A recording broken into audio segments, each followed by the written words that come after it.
मातृभूमि न्यूज, मातृभूमि की आवाज, मातृभूमि के लिए। સુરતના ઉનપાટિયા વિસ્તારમાં રહેતા શ્રમિક પરિવારના 16 વર્ષના કિશોર મોહમ્મદ અંસની અને તેના સાથે મિત્રોએ નાની બાબતે ઝઘડો થઈ જીવલેણ હુમલો કરીને હત્યા કરી નાખી હતી।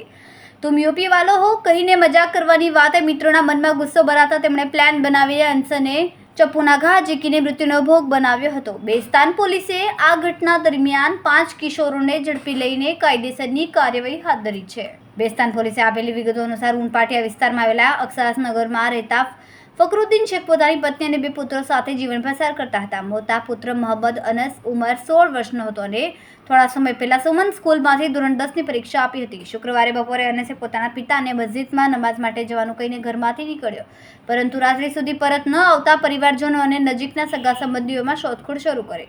કોઈ પત્તો ન લાગતા આખરે બેસ્તાન પોલીસ મથકે પહોંચીને ગુમ થયાની જાણ કરાઈ। સવારે બેસ્તાન પોલીસને સ્થાનિક શાલીમાર સોસાયટી રોયલ પાર્ક પાસે બાંધકામ સાઇટની ખુલ્લી જગ્યામાં અજાણ્યા કિશોરનો મૃતદેહ મળ્યો હોવાની જાણ સિક્યુરિટી ગાર્ડ દ્વારા મળી। પોલીસે ઘટના સ્થળે પહોંચીને તપાસ કરતા મૃતકની ઓળખ મોહમ્મદ અનસ તરીકે થઈ હતી। પોલીસે તરત જ મૃતદેહનો કબજો સિવિલ હોસ્પિટલમાં પોસ્ટમોર્ટમ માટે મોકલાવ્યો અને હત્યાનો ગુનો નોંધીને તપાસ હાથ ધરી।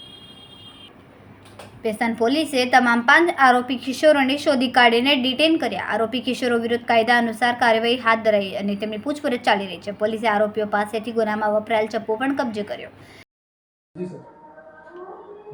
આજરોજ પોલીસ કંટ્રોલ રૂમ મારફતે બેસ્તાન પોલીસ સ્ટેશને એવી માહિતી મળેલી હતી કે ઊન ગામની સીમમાં રોયલ પાર્કની સામે એક ખુલ્લા પ્લોટમાં એક ડેડ બોડી પડેલી છે અને એનું મર્ડર થયેલું છે પ્રાથમિક દ્રષ્ટિએ જણાતું હતું।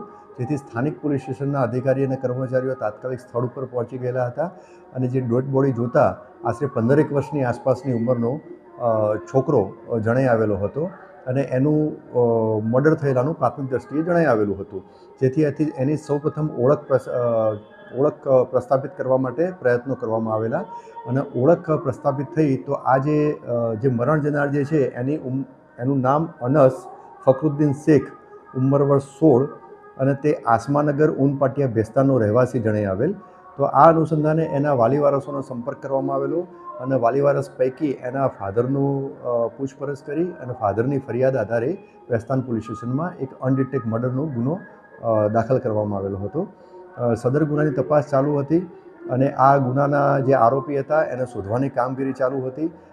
તે દરમિયાન ડિસ્ટાફના કર્મચારીઓ અને અધિકારીઓ એમને એક સ્પેસિફિક બાતમી મળેલી હતી અને એમને ટેકનિકલ સર્વેલન્સ એની મદદથી આ ગુનામાં જે સંડોવાયેલા કાયદાના સંઘર્ષમાં આવેલ બાળકો મળી આવેલા હતા। તેમની પ્રાથમિક પૂછપરછ કરતાં એમને ગુનો કરેલાની કબૂલાત કરેલી હતી। જેથી આ ગુનામાં સંડોવાયેલ કુલ 5 કાયદાના સંઘર્ષમાં આવેલ બાળકોને તપાસ કરનાર અમલદારે તાબામાં લઈ અને આગળની કાયદેસર કાર્યવાહી હાથ ધરેલી છે।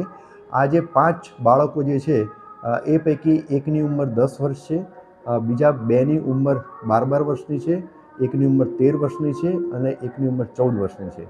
આ જે ગુનો કરનાર જે કાયદાના સંઘર્ષમાં આવેલ બાળકો અને મરણ જનાર એ બધા આમ તો સાથે જ રમતા હતા અને બધા મિત્રો હતા, પરંતુ રમતા રમતા આ લોકોને ઝઘડા થતા હતા અને જે મરણ જનાર જે છે એમનો ચેડવતો હતો, હેરાન કરતો હતો, મા બેન સામે ગાળો બોલતો હતો।